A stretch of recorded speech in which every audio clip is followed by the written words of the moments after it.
بهم فلا يتكلم أحد بموت رسول الله إلا ضربته. جئتك أؤمن بالله وبرسوله وبما شئت به فقد أعذرت إليكم وأعذرتموني.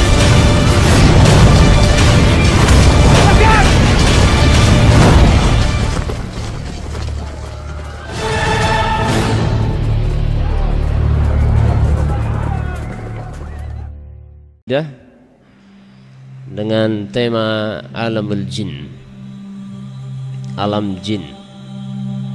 Dan pada pertemuan yang telah lalu kita sudah sampai pada fasal yang ketiga, yakni al-ada bainal insani wasyaitan, permusuhan antara bangsa manusia dan bangsa syaitan.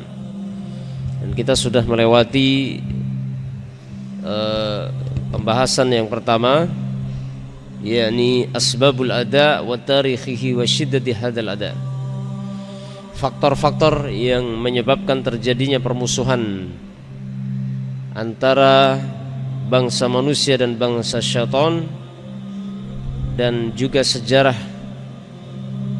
mulainya muncul permusuhan tersebut, dan syiddatu hadzal ada, dan terjadinya permusuhan itu semakin sengit antara anak keturunan Adam dengan syaitan.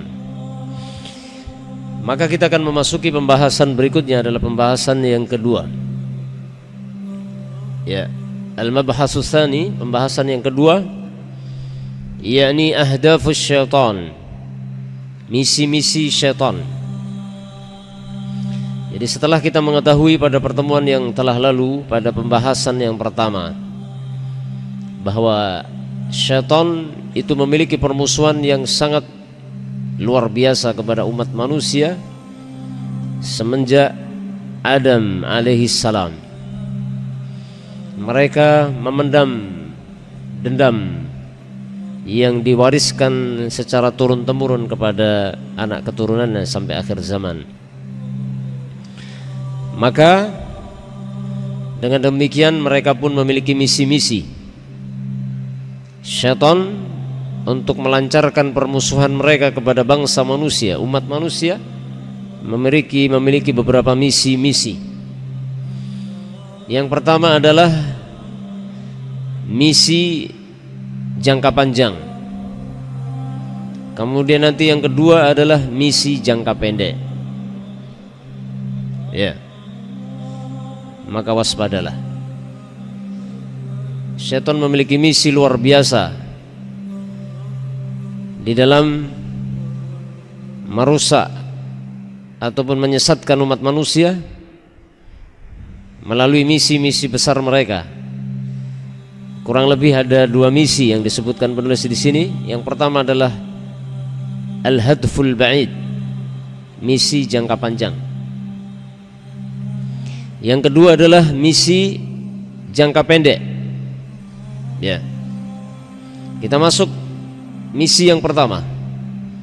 Beliau mengatakan hunaka hadfun wahidun yas'a asy-syaitanu li tahqiqihi fi nihayatil amr huwa ayulqiyal insan fil jahim, ayulqiyal insana fil jahim. Di sana ada satu misi utama, ya, yang akan terus diupayakan oleh syaitan untuk direalisasikan fi nihayatil amr, pada akhir segala urusan yang mereka lakukan, yaitu melemparkan umat manusia ke dalam neraka. Ini misi jangka panjang. Misi jangka panjang dan misi yang paling utama adalah mengajak sebanyak-banyaknya umat manusia untuk masuk ke dalam neraka, menjadi kawan-kawan dan teman-teman mereka.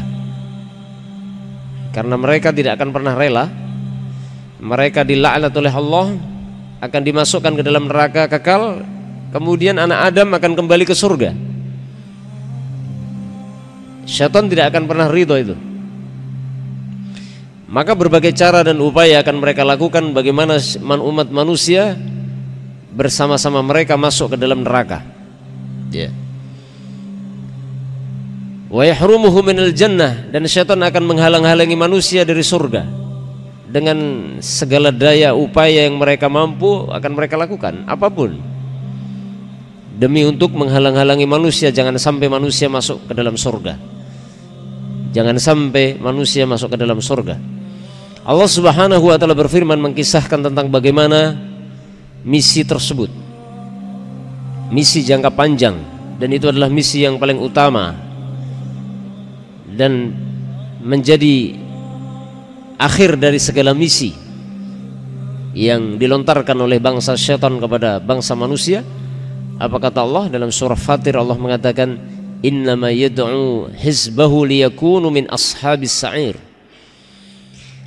Sesungguhnya hanyalah syaitan itu mengajak tentaranya, tentara-tentara syaitan, yaitu dari kalangan manusia dalam tafsirnya, liyakunu min ashabis sa'ir, agar mereka menjadi penghuni-penghuni neraka. Ya, sampai-sampai di situ Allah mengatakan innama, menggunakan hasr.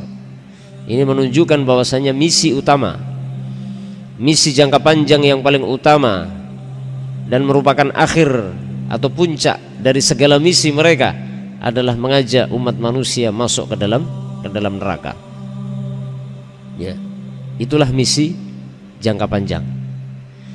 Sehingga berbagai misi jangka pendek nanti apapun sebenarnya untuk menuju misi jangka panjang itu. Ya, nanti misi jangka pendek sangat banyak sekali yang mereka lakukan. Akan tetapi segala misi jangka pendek yang mereka upayakan dengan segala daya dan upaya yang mereka miliki, tujuannya adalah untuk menuju misi yang paling utama, paling akhir, nihayatul amr, yaitu masuk ke dalam neraka. Jadi intinya mereka tidak rela kalau anak Adam itu masuk ke dalam surga, sebagaimana mereka tidak rela ketika Adam dahulu bersama Hawa ditempatkan oleh Allah ke dalam surga dan Allah berikan kemuliaan. Maka demikianlah mereka tidak akan pernah ridho terhadap anak keturunan Adam. Al-matlabus tsani, poin yang kedua, al-ahdaful qaribah, misi jangka pendek. Ini yang setiap hari.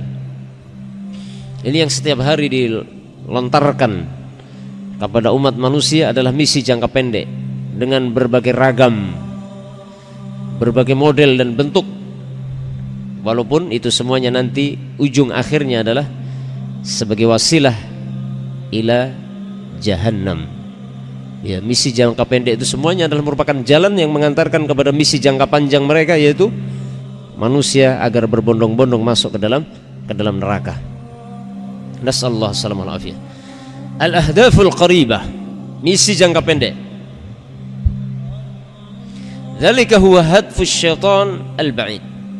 Itulah tadi misi jangka panjang mereka adalah memasukkan manusia ke dalam neraka. Amma ahdafuhul qaribah fa innaha katsiratun. Adapun misi-misi mereka jangka pendek maka sangat banyak sekali. Ya, banyak sekali misi jangka pendek mereka. Minha, di antara misi jangka pendeknya adalah al-awwal iqa'ul ibadi fi syirki wal kufr, adalah menjerumuskan hamba-hamba Allah ke dalam kesyirikan dan dalam kekufuran. Ini misi jangka pendek. Ya. Menjerumuskan manusia ke dalam kesyirikan dan ke dalam kekufuran. Yang antum sudah tahu dalam pelajaran akidah ataupun tauhid, antum sudah mengetahui bahwa kesyirikan adalah merupakan dosa yang paling besar. Ya. Dosa yang paling besar yang tidak diampuni oleh Allah Subhanahu wa taala, bahkan menghapuskan amal. Seperti dalam riwayat Bukhari dan Muslim, Rasulullah mengatakan, ala ukhbirukum bi akbaril kabair, maukah aku kabarkan kepada kalian dosa yang paling besar di antara dosa-dosa besar. Jadi di sana ada dosa-dosa besar. Di antara dosa-dosa besar tersebut ada yang paling besar, gimbongnya dosa besar. Apa kata Nabi yang disebutkan pertama? asyirku billah, berbuat kesyirikan kepada Allah. Hadis riwayat Bukhari Muslim. Yang pertama disebut adalah syirik kepada Allah. Ya. Kemudian dalam Al-Quran disebutkan bahwa kesyirikan tidak diampuni. Innallaha la yaghfiru ayyushraka bihi wa yaghfiru ma duna dzalika liman yasha. Sesungguhnya Allah tidak akan mengampuni perbuatan kesyirikan apapun, dan Allah akan mengampuni dosa-dosa yang selainnya. Ya. Hanya syirik dosa yang tidak diampuni. Kemudian juga dalam ayat yang lain, bagaimana Allah Subhanahu wa taala mengancam Nabi Muhammad SAW dan nabi-nabi sebelumnya, walaqad uhiya ilaika wa ilal ladzina min qablika la in asyrakta la yahbatanna 'amaluka wa la takunanna minal khasirin. Ya. Sungguh telah diwahyukan kepada engkau wahai Muhammad sebagaimana kepada nabi-nabi sebelummu. Apa itu? La in asyrakta, jika kamu berbuat kesyirikan, la yahbatanna 'amaluka, jika kamu berbuat kesyirikan maka akan hapus, hancur amalan-amalanmu. Wala takunanna minal khasirin, dan kelak engkau akan menjadi orang yang rugi. Ancaman itu ditujukan kepada Rasulullah dan kepada nabi-nabi sebelumnya. Kalau mereka berbuat kesyirikan, maka kata Allah hapus amalannya. Salat, puasa, zakat, haji, hapus semua. Kita misalkan sholat dari kecil, dari usia berapa antum sholat? Anggaplah usia 7 tahun kita udah mulai sholat mungkin ya. Sampai sekarang, usia berapa sekarang? Mungkin sampai 80 tahun sholat, ya kan? Puasa, haji selama 80 tahun. Pahalanya kan banyak sekali itu, 80 tahun kalau dikumpulin. Tapi di akhir hayatnya berbuat kesyirikan. Maka kesyirikan yang dilakukan, kalau memang itu syirik besar, menghapuskan semua amal yang dikerjakan selama hayatnya. Ya, sholat jamaah setiap hari 5 waktu nggak pernah ketinggalan, shaf pertama di belakang imam. Ya, bertahun-tahun. Sedekah, dermawan, kemudian haji, ibadah-ibadah yang begitu banyak. Akan tetapi di akhir hayatnya berbuat kesyirikan, syirik besar. Nasallallahu alaihi wasallam. Maka kesyirikan itu menghapuskan amalan yang dikumpulkan selama hidupnya. Subhanallah. Alangkah ruginya. Makanya ahlul ikhwah, mempertahankan tauhid sampai akhir hayat kita itu satu hal yang paling penting dalam hidup ini. Ya. Jangan sampai kita mengakhiri hayat kita dengan kesyirikan ataupun kekufuran. Banyak orang di akhir hayatnya melakukan kekufuran dan kesyirikan. Ya. Bahkan ada yang terang-terangan. Bahkan ada yang bahkan mengusung dakwah kesyirikan setelah selama ini dia mendakwahkan tauhid.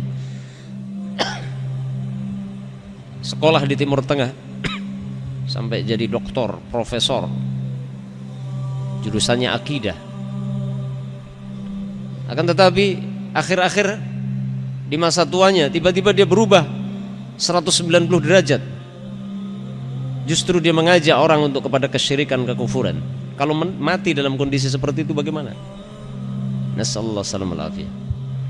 Ya, istiqomah itu berat, ya kan? Istiqomah di atas tauhid itu sangat berat. Apalagi di zaman sekarang, zaman fitnah, zaman syubhat. Syubhat ditebar di sana sini melalui berbagai media. Ya. Sehingga mempertahankan akidah yang sahihah, mempertahankan tauhid di zaman ini begitu beratnya. Ya. Itu misi jangka pendek yang pertama, dan mungkin bisa dikatakan itu adalah misi jangka pendek yang paling utama bagi mereka. Karena ketika seseorang sudah masuk ke dalam kesyirikan dan kekufuran, maka segala dosa dan maksiat yang lain gampang untuk dilakukan. Kalau sesuatu dosa yang sangat besar itu saja dilakukan, apalagi yang di bawahnya. Kalau dosa yang namanya akbarul kabair, kimbongnya dosa besar saja dilakukan, apalagi cuma dosa-dosa besar yang lain, tentunya lebih mudah untuk dilakukan, kan begitu. Makanya ketika seseorang sudah terjebak ke dalam tipu daya syaitan yang menggiring kepada kesyirikan dan kekufuran, orang masuk ke sana, setelah itu dosa-dosa yang lain akan mudah dikerjakan. Begitu ringan melakukan dosa-dosa yang lainnya.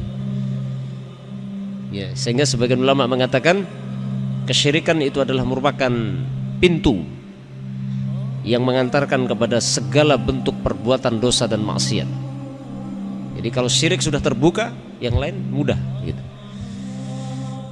Wa dzalika bid'awatihim ila ibadati ghairillah.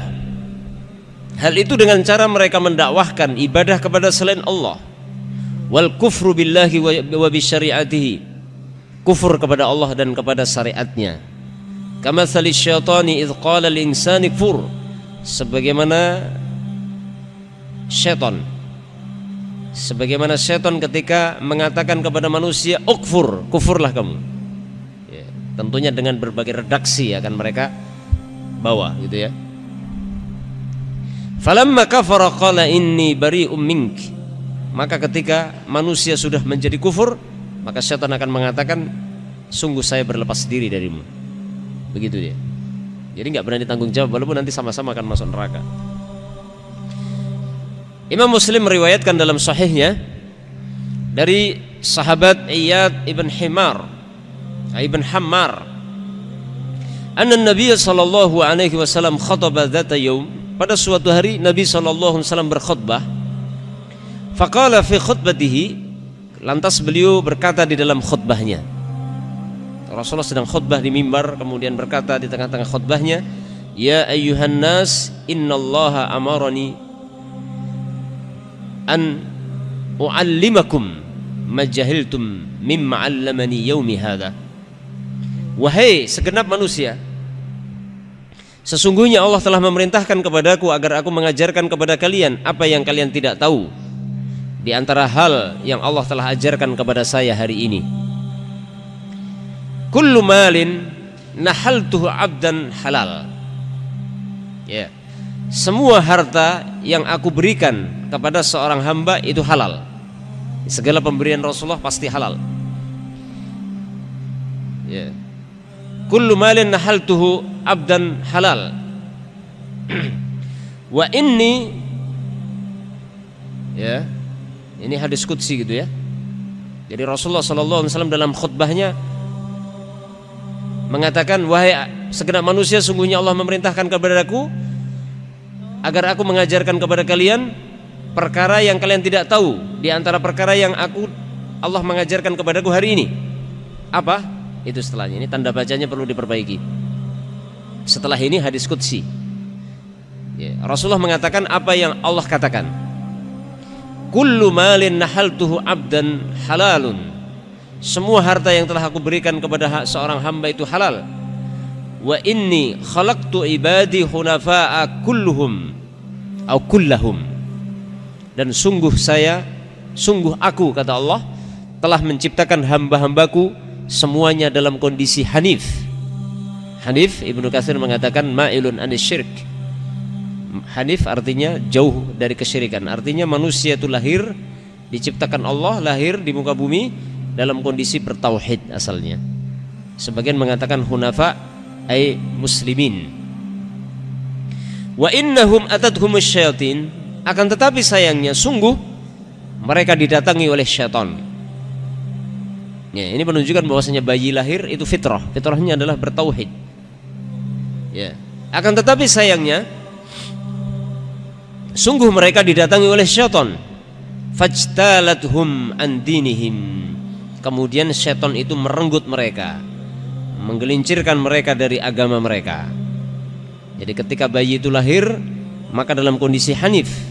Sebagian menafsirkan hanif ma'ilun anis syirik, jauh dari kesyirikan berarti bertauhid. Sebagian menafsirkan hunafa artinya muslimun. Fajtaladhum an dinihim. Kemudian syaitan merenggut mereka, menyimpangkan mereka dari agama mereka. Wa harramtu alaihim ma ahlaltu lahum. Dan akhirnya aku pun mengharamkan bagi mereka apa yang sebelumnya telah aku halalkan untuk mereka. Wa amarathum ayusyriku bi ma lam unzil bihi sultana. Dan syaitan memerintahkan kepada manusia agar mempersekutukanku dengan sesuatu yang aku tidak menurunkan kuasa atasnya. Ya. Ini kalimat yang terakhir ini Allah mengingatkan, wa amarathum ayyusyriku bi ma lam unzil bihi sultana. Dan syaitan memerintahkan kepada manusia agar mereka mempersekutukan aku, mempersekutukan Allah. Malam unzil bihi sultana, kepada sesuatu yang aku tidak menurunkan kuasa kepadanya. Ini misi yang pertama, dan mungkin ini bisa dikatakan misi jangka pendek yang paling utama bagi syaitan untuk umat manusia. Kemudian yang kedua, misi jangka pendek yang kedua adalah iqa'uhum fid dzunubi wal ma'asi. Misi jangka pendek yang kedua adalah menjerumuskan manusia ke dalam berbagai dosa dan perbuatan maksiat. Ya, di sana ada satu asar yang mengatakan al-ma'asi baridul kufri. Ya. Perbuatan maksiat itu mengantarkan kepada kekufuran. Bahkan ada sebagian ahli lughah yang mengatakan perbuatan maksiat adalah nau'un minasyirki secara lughah, tetapi yaitu kenapa orang bermaksiat kok dikatakan oleh sebagian ahli lughah itu mempersekutukan Allah? Yaitu yang dimaksud adalah mempersekutukan Allah dengan hawa nafsunya. Ya, mempersekutukan Allah dengan hawa nafsunya, yang semestinya dia mentauhidkan ketaatannya kepada Allah, akan tetapi dia sekutukan ketaatan itu kepada hawa nafsunya. Sehingga di dalam Al-Quran ada ayat yang menyebutkan orang-orang yang menyembah hawa nafsu, kan begitu, menyembah hawa nafsu. Kenapa dikatakan menyembah hawa nafsu?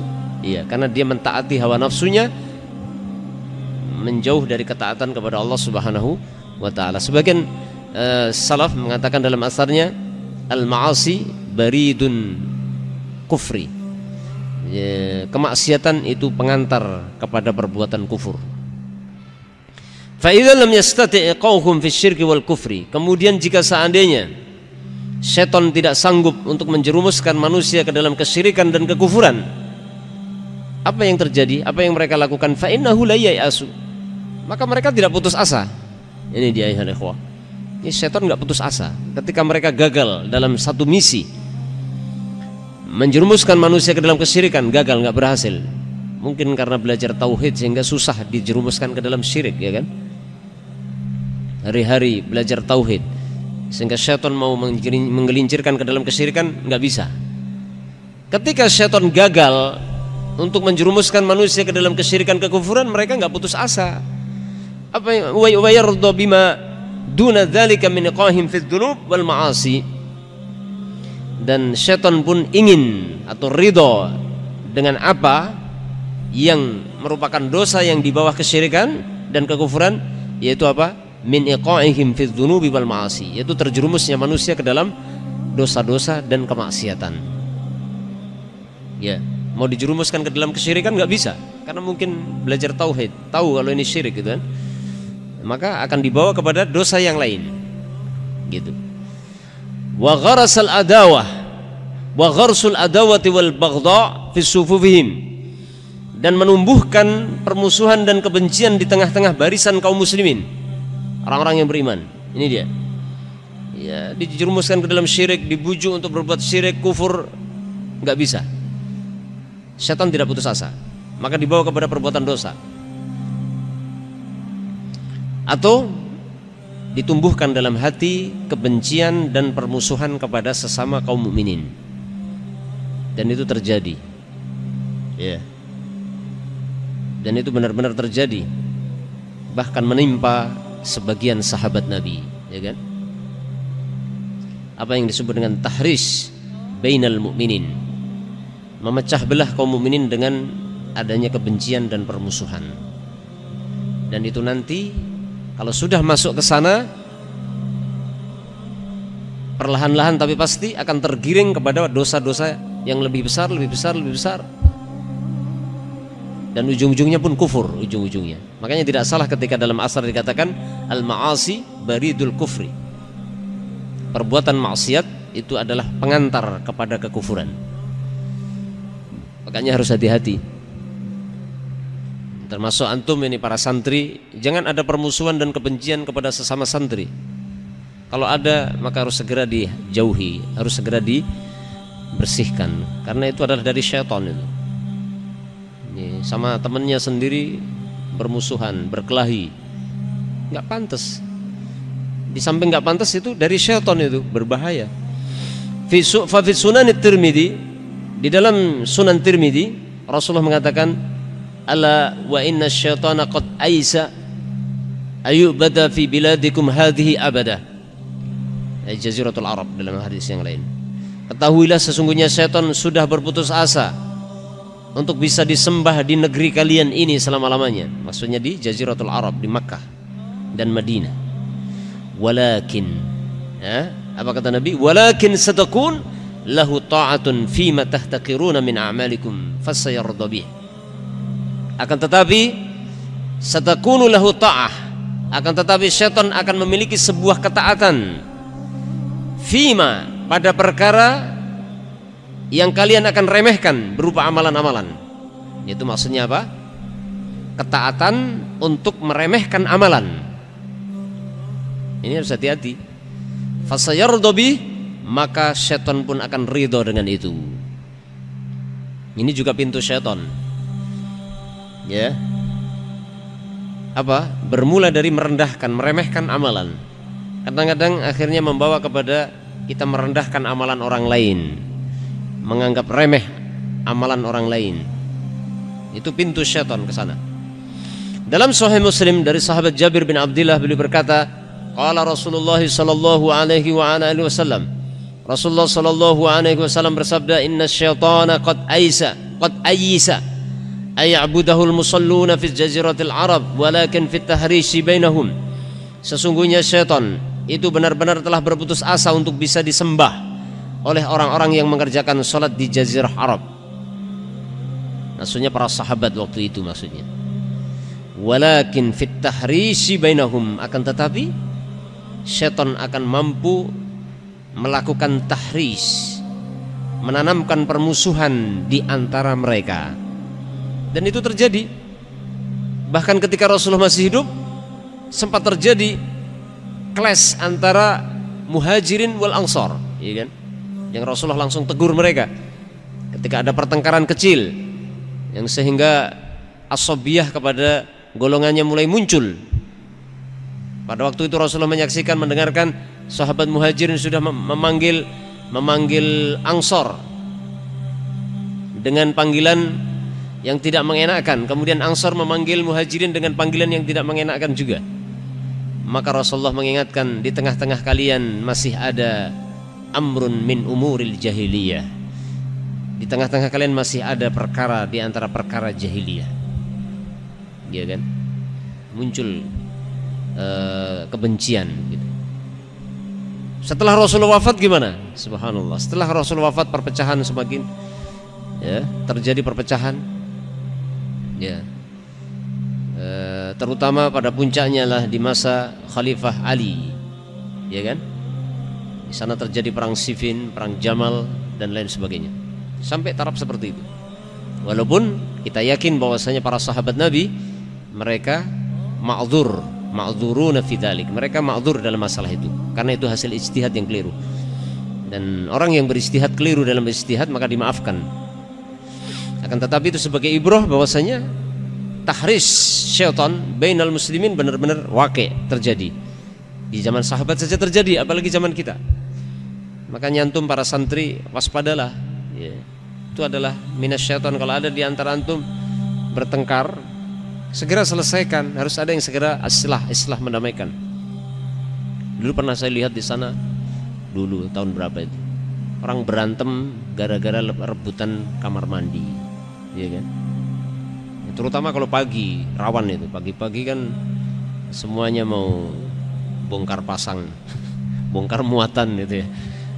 Ini kadang-kadang yang di dalam nggak keluar-keluar, yang nggak keluar-keluar karena belum selesai kan gitu. Yang di luar harap maklum kan gitu. Di orang di dalam digedor-gedor, cepet, cepet. Mau cepet gimana? Memang belum selesai, malah bahaya kalau suruh keluar kan begitu. Nanti nanti tidak pada tempatnya nanti. Jadi yang di luar pun sabar kan gitu ya. Yang di dalam pun juga pengertian, kalau memang sudah selesai segera keluar kan gitu. Iya. Jadi harus ada tafahum bainakum, harus ada saling memahami. Karena itu menjadi pintu syaitan nanti. Ketika antum tidak bisa saling memahami dengan orang lain, maka nanti pintu syaitan di situ. Syaitan akan masuk dari situ untuk melakukan tahrish gitu kan. Ini celah. Ai biiqa'il adawati wal baghdha bainahum, artinya akan memasukkan ke dalam, akan memasukkan permusuhan dan kebencian di tengah-tengah mereka. Wa ighra'u ba'dihim bi ba'd, dan sebagian akan melakukan perbuatan jahat kepada sebagian yang lain. Kama qala ta'ala, sebagaimana Allah Ta'ala berfirman, innama yuridu syaitan ayyuqi'a bainakumul adawata wal baghdha'a fil khamri wal maisir wa yasuddakum an dzikrillahi wa 'anis shalah fahal antum muntahun. Sesungguhnya syaitan itu hanya ingin untuk menimbulkan di tengah-tengah kalian permusuhan dan kebencian fil khamr, dalam minuman keras, wal maisir, perjudian, ya, wa yasuddakum an dzikrillah, dan akan menghalang-halangi kalian dari mengingat Allah, wa 'anis shalah, dan menghalang-halangi dari mengerjakan salat. Fahal antum muntahun, apakah kalian mau berhenti? Ya. Kemudian wa huwa ya'muru bikulli syarr, dan setan juga akan memerintahkan kepada manusia untuk melakukan segala bentuk kejelekan apapun. Innama ya'murukum bis-su'i wal fasya'i wa taqulu 'ala Allahi ma la ta'lamun. Hanyalah setan itu akan memerintahkan kepada kalian untuk berbuat kejelekan, berbuat keji, dan berkata tentang Allah tanpa sesuatu yang kalian tidak mengetahuinya. Jadi berbagai keburukan akan diperintahkan oleh syaitan. Syaitan akan terus memotivasi, memprovokasi manusia dengan berbagai cara agar melakukan segala bentuk kejelekan dan kejahatan. Wa khulasatul amr, ya, ringkasnya perkara atau kesimpulannya adalah anna kulla ibadatin mahbubatin lillah baghidatun ila syaitan. Kesimpulannya adalah segala bentuk ibadah yang dicintai oleh Allah, maka itu menjadi perkara yang sangat dibenci oleh syaitan. Ini penting, harus digarisbawahi ini. Segala bentuk perbuatan yang dicintai Allah itu menjadi satu hal yang sangat baghidah, sighah mubalaghah ini, sangat dibenci oleh syaitan. Apapun, ya, segala amalan ibadah, segala amalan kebaikan yang dicintai oleh Allah Subhanahu wa taala itu semua dibenci oleh syaitan. Wa kullu ma'siyatin makruhatin lirrahman mahbubatun lisyaitan, dan segala bentuk kemaksiatan yang dibenci oleh Allah Ar-Rahman itu menjadi satu hal yang sangat dicintai oleh syaitan. Menjadi satu hal yang dicintai oleh syaitan. Ya. Makanya berbagai cara akan dilakukan oleh syaitan. Syaitan tidak akan membiarkan hamba-hamba Allah melakukan berbagai amal kebaikan yang itu dicintai oleh Allah, sehingga tidak ada satu amal kebaikan pun yang akan dikerjakan seorang hamba melainkan syaitan akan menghalang-halangi. Tidak ada satu kemaksiatan pun melainkan syaitan akan mendorong hamba itu untuk melakukan apa saja. Ya, inilah misi mereka. Misi jangka pendek yang kedua adalah menjerumuskan manusia ke dalam berbagai dosa dan ke dalam berbagai perbuatan maksiat. Kemudian satu hal yang penting dalam masalah ini ayuhal ikhwah, seperti yang diungkapkan Al-Imam Ibnu Qayyim Al-Jauziyah, salah satu strategi syaitan di dalam menjerumuskan manusia ke dalam perbuatan dosa dan maksiat, yaitu syaitan sangat pandai menghias-hiasi perkara-perkara yang haram itu menjadi tampak indah, kata Ibnu Qayyim. Jadi sesuatu yang haram itu dihias-hiasi oleh syaitan sehingga kelihatan indah dan nikmat. Ya.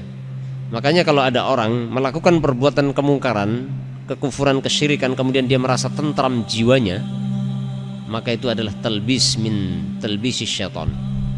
Seperti juga yang diungkapkan oleh Imam Ibnul Jauzi dalam kitabnya Talbis Iblis. Ya, makanya jangan heran ketika ada orang misalkan dia di gereja, apa yang dilakukan kalau di gereja?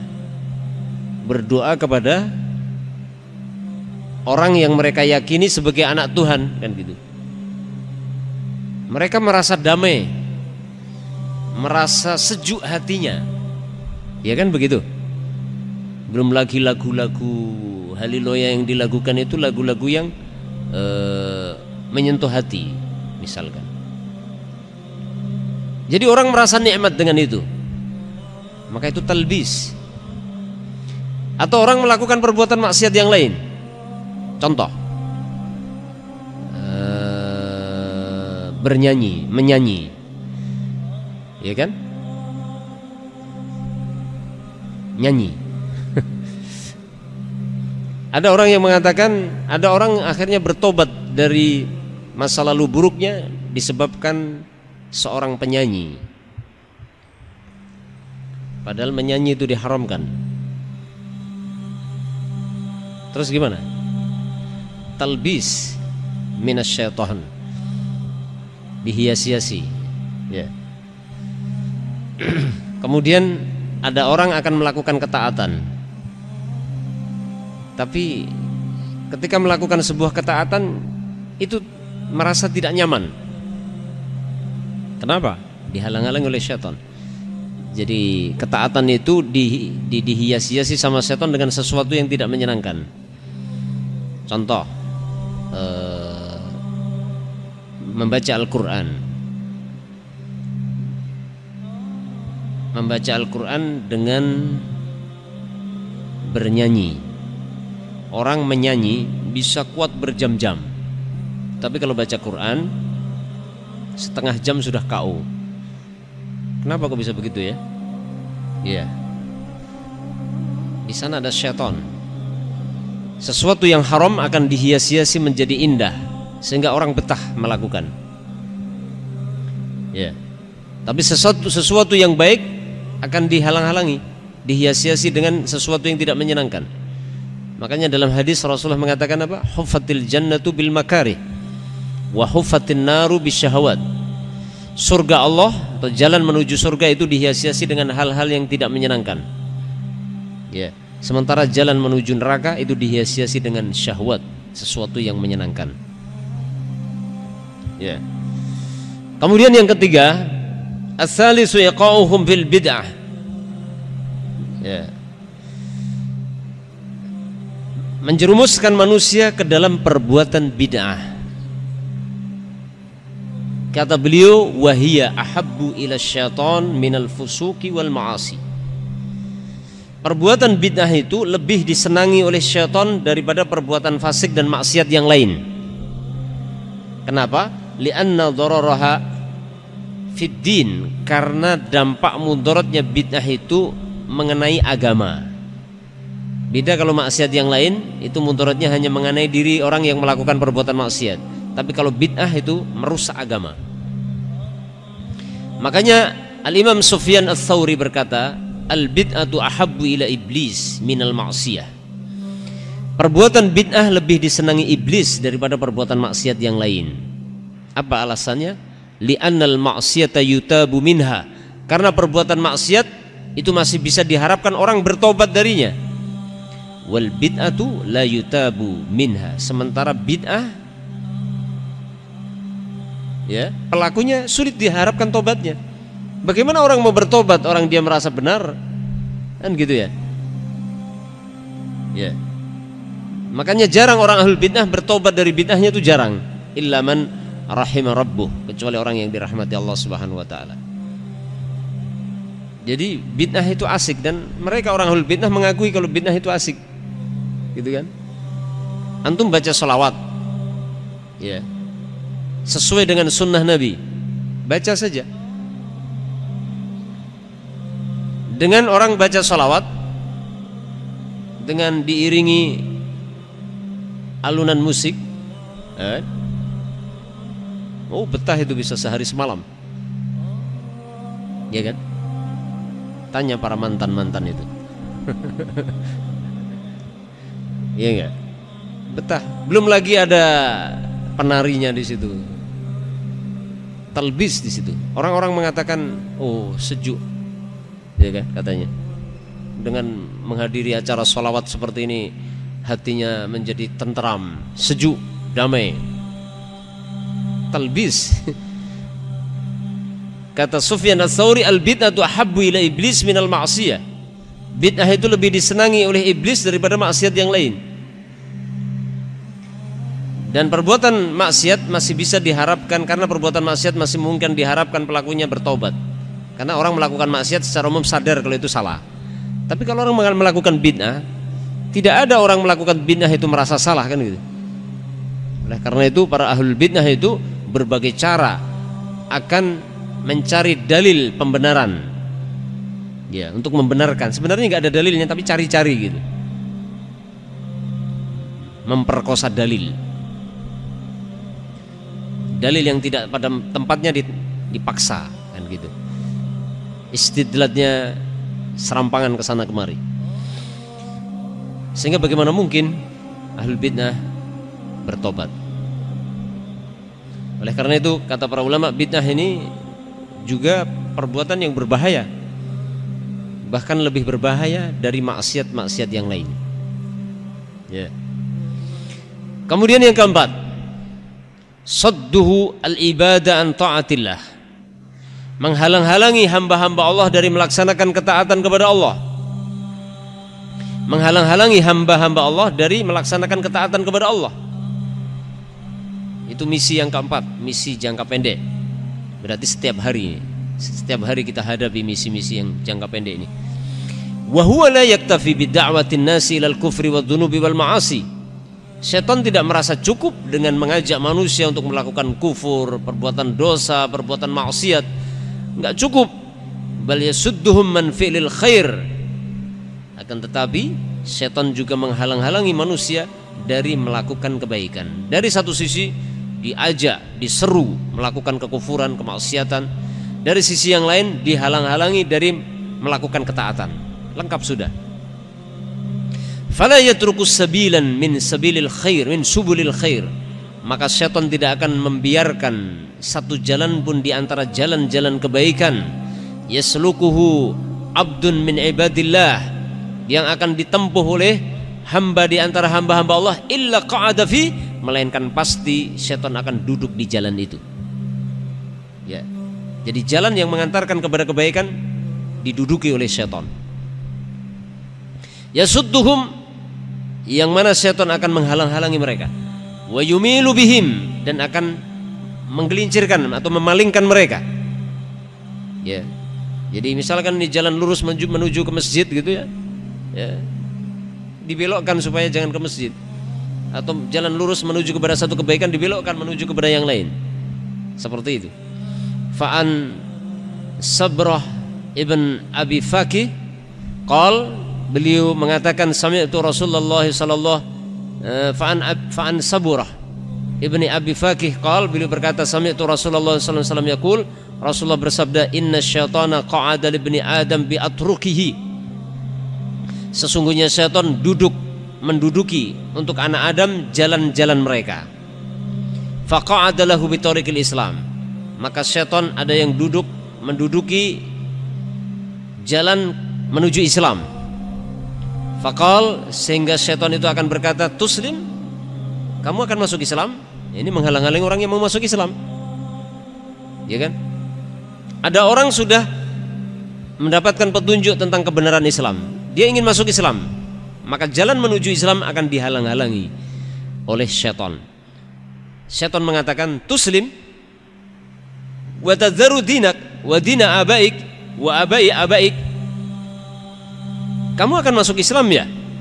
Kamu akan meninggalkan agamamu, meninggalkan agama nenek moyangmu, agama orang tuamu dan nenek moyangmu, ya. Fa'asahu fa'aslama. Maka orang yang mau masuk Islam tersebut, dia menentang syaitan, kemudian pun masuk Islam. Ya, subhanallah, ya. Sekarang kalau kita baca di media tentang bagaimana perkembangan Islam di Eropa, subhanallah, jadi mengerikan. Sampai-sampai ada sebagian yang mengatakan Eropa nanti akan menjadi negara Islam. Jadi orang Eropa berbondong-bondong masuk Islam. Rusia, tahu sendiri Rusia negara apa? Komunis, pemerintahannya pemerintah komunis, presidennya komunis. Tapi penduduk muslimnya sudah hampir 30%. Dan di sana banyak masjid-masjid besar. Alhamdulillah presidennya yang sekarang memberikan kelonggaran kepada kaum muslimin. Dan di sana banyak pesantren-pesantren tahfidz yang sangat terkenal. Subhanallah.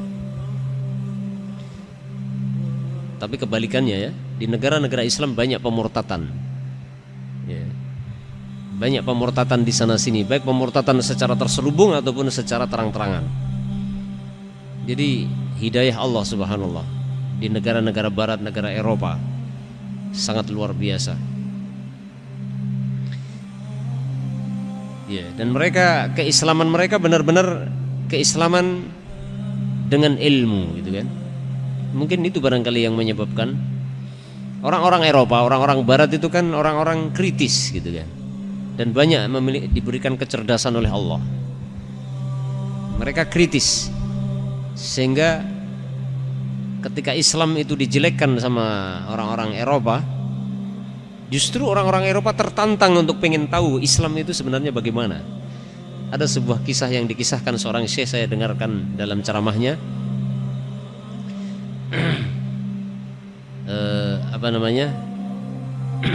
Ada sebuah kisah unik.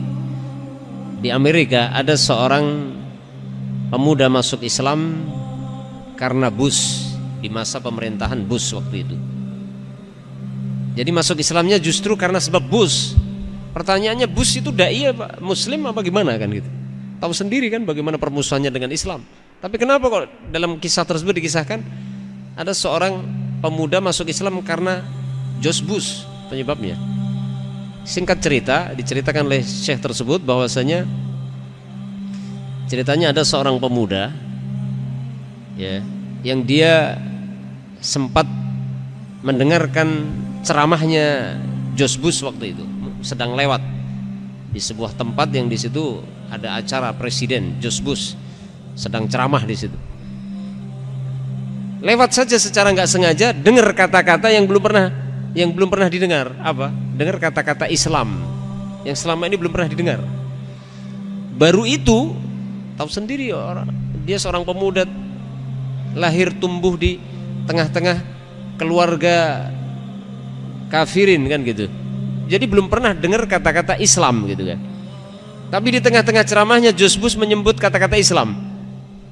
Masuklah kata-kata Islam ke dalam telinganya sehingga mengusik perhatiannya. Apa tuh Islam itu, kok belum pernah dengar saya kata-kata itu. Pemuda ini penasaran sehingga dia mencari-cari Islam itu apa.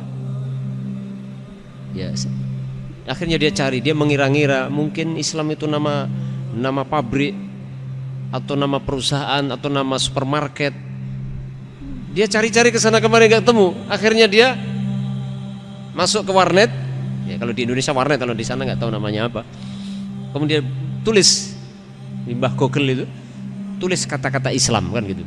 Muncullah apa yang dimaksud dengan Islam.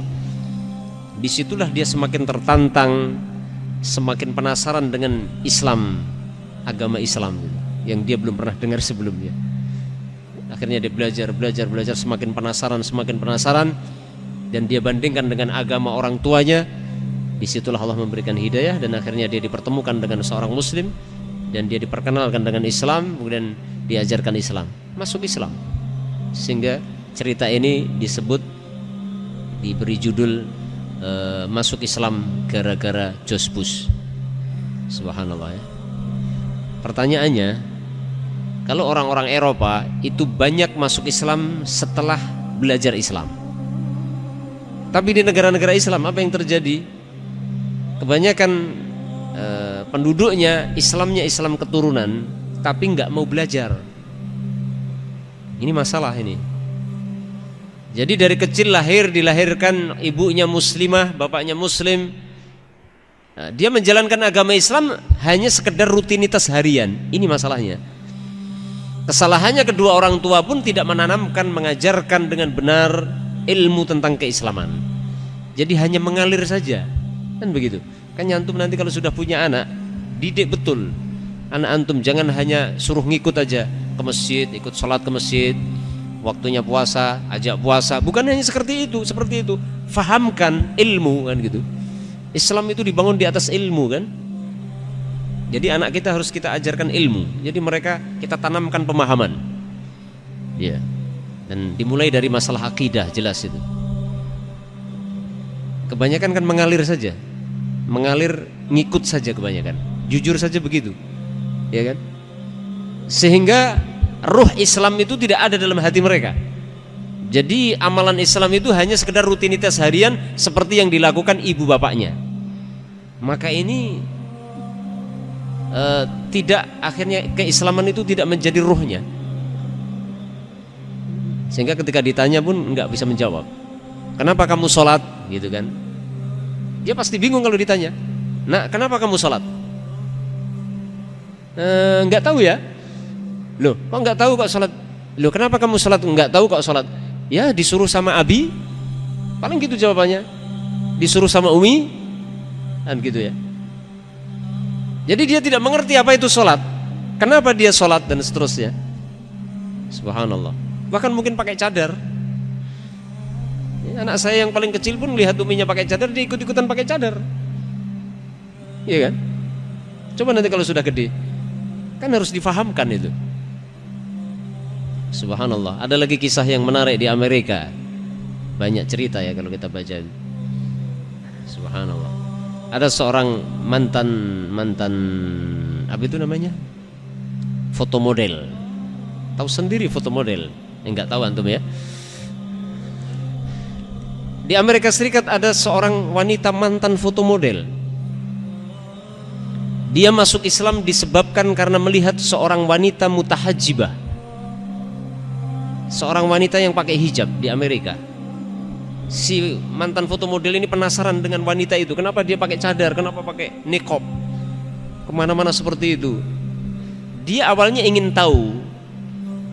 Bukan, awalnya hanya ingin tahu saja. Rasa ingin tahunya itu tinggi. Ditambah, didorong rasa ingin tahunya, ditambah dengan adanya kebencian. Ini banyak kisah seperti itu. Akhirnya dia memberanikan diri untuk berkenalan dengan wanita yang berhijab itu, seorang wanita muslimah. Kemudian terjadi diskusi dan seterusnya. Semakin membuat si wanita mantan fotomodel ini semakin penasaran dengan apa yang dilakukan si wanita itu. Dan terus akhirnya dia berusaha untuk sering ketemu dan seterusnya.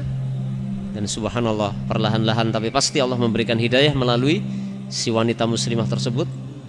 Terjadi diskusi, bahkan terjadi perdebatan tentang agama Islam. Dan akhirnya dia masuk Islam. Dan bukan hanya masuk Islam, dia pun berubah dari fotomodel menjadi wanita imro'ah mutahajibah. Subhanallah. Ada yang mau ngelamar? Silahkan pergi ke Amerika sana. Seperti itu di Eropa. Dan ini subhanallah, di Eropa itu perkembangan Islam luar biasa. Dan mereka masuk Islam bukan ikut-ikutan, tapi setelah meneliti, setelah belajar. Bahkan banyak yang masuk Islam bermula dari benci kepada Islam, tapi setelah tahu Islam akhirnya masuk Islam. Pertanyaannya, bagaimana dengan kita? Dari lahir sudah Islam. Sudah berapa persen ajaran Islam ini kita fahami? Ya. Ada ungkapan dari Syekhul Islam Ibnu Taimiyah yang ini waqi' akhirnya benar-benar terjadi.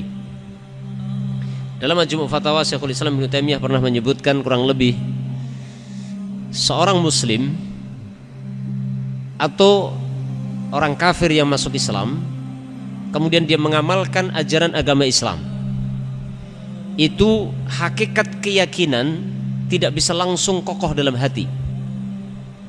Walaupun dia sudah mengamalkan ajaran Islam, ya, tiap hari sudah sholat 5 waktu, sudah puasa, ya, bahkan mungkin dia sudah mengamalkan berbagai sunnah Nabi, ya kan? Kata beliau, hakikat keyakinan itu tidak mudah hanya dengan sekedar dia mengamalkan ajaran Islam langsung akan menjadi kokoh dalam hatinya keyakinan itu. Karena sesungguhnya hakikat keyakinan itu akan tumbuh dalam hati secara perlahan-lahan. Tentunya mengalir bersama ilmu tentunya. Yang terakhir beliau mengatakan kalau seandainya seorang muslim belum mencapai hakikatul iman, hakikatul yakin. Jadi hakikat keyakinan itu belum kuat dalam hatinya. Kemudian datang kepadanya syubhat, maka sangat mungkin orang ini akan berbalik menjadi murtad, meninggalkan agamanya. Sehingga tidak heran kalau banyak, bahkan ada aktivis, bahkan ada seorang ustadz misalkan, dikabarkan dia murtad misalkan. Dia mungkin walaupun dia sampai taraf sudah menjadi ustadz, sudah mengajarkan, mendakwahkan Islam ke sana kemari, tapi sebenarnya hakikatul yakin belum kuat dalam hatinya. Pas lagi dakwah, lagi ceramah, ketemu misionaris, debat di situ misalkan, kena syubhat, langsung KO. Terjadi.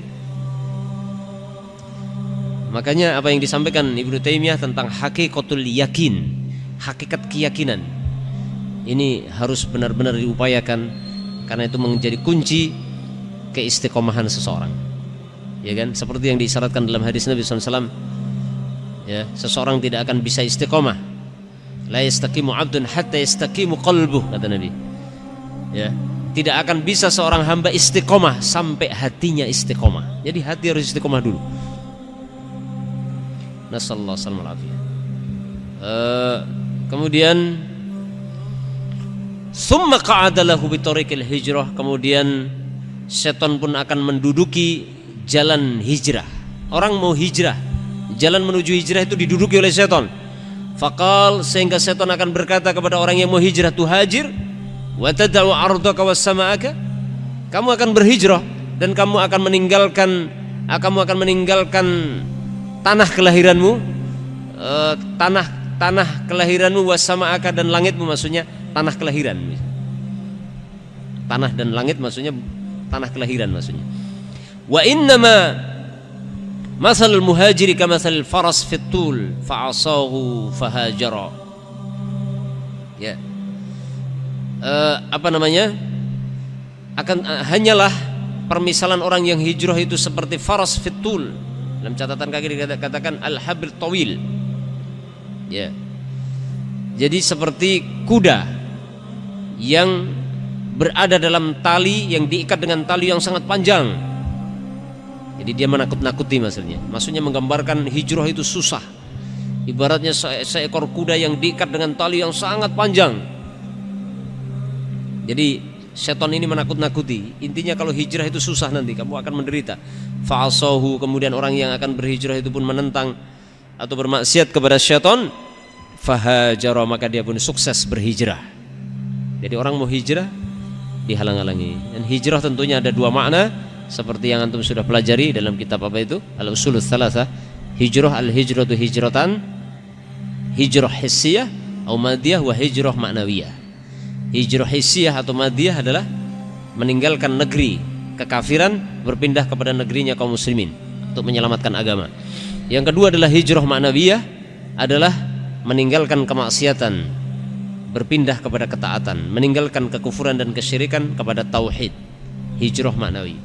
Masuk dua-duanya. Summa qa'ada lahu bi tariqil jihad, kemudian setan pun akan menduduki jalan jihad yang akan ditempuh oleh manusia. Faqal, maka setan akan berkata, tujahid fahuwa juhdun nafsi wal mal, kamu akan berjihad dengan mengorbankan jiwa dan harta. Fatuqatilu fatuqtal, kamu akan berperang dan kamu akan dibunuh. Fatungkahul mar'atu, maka istrimu akan dinikahi orang. Wa yuksamul malu, dan hartamu akan dibagi. Fa'asahu, akan tetapi orang yang mau berjihad itu pun bermaksiat kepada syaitan. Fajahada, maka berangkat jihad. Intinya apa? Segala bentuk kebaikan yang akan kita lakukan, jalannya diduduki syaitan sudah, dan syaitan akan menghalang-halangi. Nasallahu alaihi wasallam. Barangkali demikian ya ikhwah yang bisa disampaikan. Kita sambung insyaallah pertemuan yang akan datang, masih dalam fasal ini dan dalam pembahasan ini. Mudah-mudahan Allah Subhanahu wa taala memberikan taufik kepada kita agar kita selalu diselamatkan dari berbagai tipu daya syaitan sampai akhir hayat kita. Amin ya rabbal alamin. Subhanakallahumma wa bihamdika asyhadu an la ilaha illa anta astaghfiruka wa atubu ilaik. Assalamualaikum warahmatullahi wabarakatuh.